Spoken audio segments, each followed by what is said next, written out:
عزیز طالبات السلام علیکم۔ آج ہم مصحفی کی غزل کر رہے ہیں۔ مصحفی کی غزل کے اگلے اشعار آج ہم کریں گے۔ دی جان ایسے ہوش سے اپنی کہ خلق کو جینے کا میرے تا دم آخر یقین رہا۔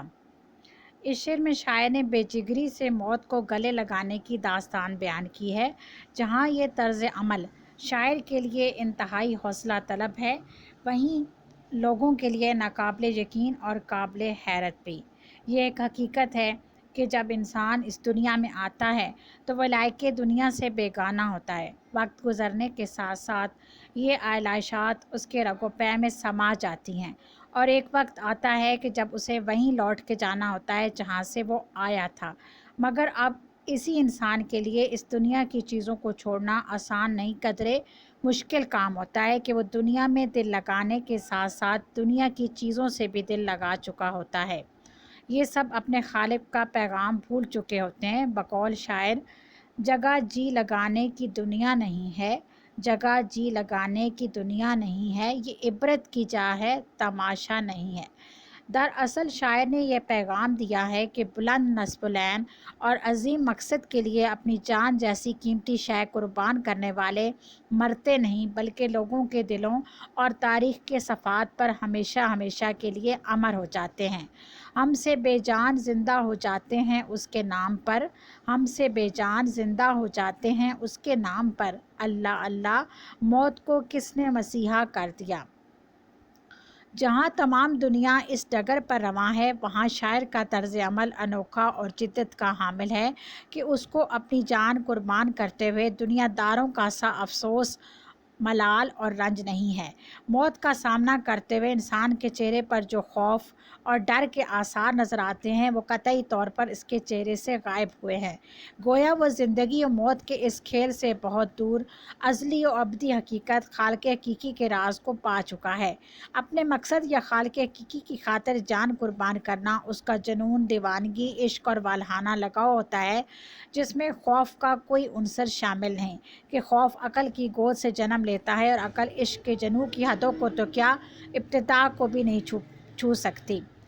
شاعر کہتا ہے، موت کی غشی خود پر طاری کرنے کی بجائے میں نے اس کا ہوش سے سامنا کیا، اور اس ہوش سے اپنی جان آفریں کے سپرد کی کہ لوگوں کو یقین ہو گیا کہ یہ موت میرا کچھ نہیں بگاڑ سکتی، میں اس بے جگری سے اس موت کو مات دے سکتا ہوں۔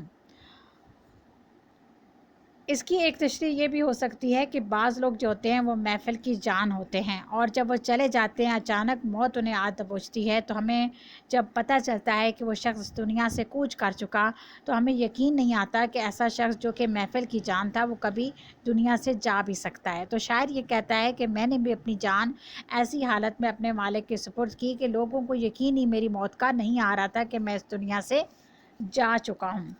مصحفی کا اگلا شعر ہے، یارانے گرم رو تو سب آگے نکل گئے، ان سے میں ننگے قافلہ پیچھے کہیں رہا۔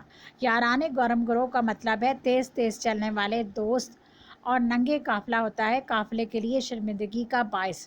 اس میں شاعر کہتا ہے کہ اس کے مقابل تمام افراد وقت کی رفتار سے اپنی چال ملاتے ہوئے آگے بڑھ گئے، مگر وہ شرمندہ ہے اور شرمسار بھی کہ وہ اپنی سستی کی وجہ سے ان سے پیچھے رہ گیا۔ عزیز طالبات، زندگی جہد مسلسل ہے، اور مسلسل سفر بھی ایک ایسا سفر جس میں چلنا اور چلتے رہنا ہی زندگی اور اس کی بقا کا ضامن ہے۔ رکنا موت کے مترادف ہے۔ اس صورت میں انسان خود پر موت کے دروازے خود ہی کھولتا ہے۔ دانشمند وہی ہے جو وقت کے تقاضوں سے ہم آہنگ ہو کر اپنے سفر کو جاری رکھے۔ شاعر کہتا ہے کہ اس حقیقت پر کار فرما ہونے والے میرے زمانے کے لوگ جوش و خروش سے منازل طے کرتے ہوئے آگے نکل گئے۔ میری اپنے دھن میں گم رہنے کی روش مجھے لے ڈوبی، اور میں اپنے لیے اور قافلے والوں کے لیے باعث شرم رہا۔ بقول شاعر، یارانے تیز گام نے محمل کو جا لیا، یارانے تیز گام نے محمل کو جا لیا، ہم محو نالۂ جرسے کارواں رہے۔ ان کی طبیعت کا جوشیلا پن ان کی کامیابی کا سبب بنا، اور میرا سرد مزاج اور بے جوش کوششیں ناکام رہیں، اور محض ارادے سے منزلیں ہاتھ نہیں آتی، اس کے لیے ہمت اور ولولے کی ضرورت ہوتی ہے، جس کی کمی ہی شاید شاعر کی ناکامی کا سبب بنے۔ کبھی تھکن کا کبھی فاصلوں کا رونا ہے، کبھی تھکن کا کبھی فاصلوں کا رونا ہے، سفر کا حوصلہ مجھ میں نہ رہ سکا باقی۔ یہ روش نہ صرف ناکامی کا پیش خیمہ ثابت ہوئی بلکہ اس نے میرے ساتھ ساتھ قافلے والوں کو بھی شرم اور ذلت سے دوچار کیا کہ میں اسی قافلے کا حصہ تھا جس کے لوگ تو آگے بڑھ گئے اور میں ان کے لیے شرمندگی کا باعث بنا کہ میں بہت پیچھے رہ گیا۔ اگلا شعر ہے، رکھوں میں روک کیوں کر دل کو اپنے مصحفی، میرے کہے میں تو اب میرا دل نہیں رہا۔ اس شعر میں شاعر نے روایتی مضمون بیان کرتے ہوئے یہ کہا ہے کہ میرا دل میرے قابو میں نہیں اور اب یہ میری کوئی بھی بات ماننے کو تیار نہیں، لہٰذا مجھے اپنے دل کے ہاتھوں مجبور ہو کر جو وہ کہتا ہے وہی کرنا پڑتا ہے۔ غالب اس بارے میں کہتا تھا، عشق پر زور نہیں ہے یہ وہ آتش غالب، عشق پر زور نہیں ہے یہ وہ آتش غالب، کہ لگائے نہ لگے اور بجھائے نہ بنے۔ یہی وجہ ہے کہ عشق نے شاعر کے دل پر جادو کر دیا ہے اور شاعر دل کے ہاتھوں مجبور ہو کر مایوس سا دکھائی دیتا ہے۔ اس میں مصحفی یہ کہنا چاہتا ہے کہ اس نے ایک ایسے شخص سے دل لگا رکھا ہے جو کہ انتہائی سنگ دل ہے، خوبصورت ہے، حسین ہے اور اس کے حسن کے ہاتھوں مجبور ہو کر ہی وہ اس کے حسن کا اسیر بنا، لیکن اس کے ساتھ ساتھ وہ پرلے درجے کا سنگ دل اور بے رحم ہے کہ اس کے جذبات کی کوئی قدر نہیں کرتا۔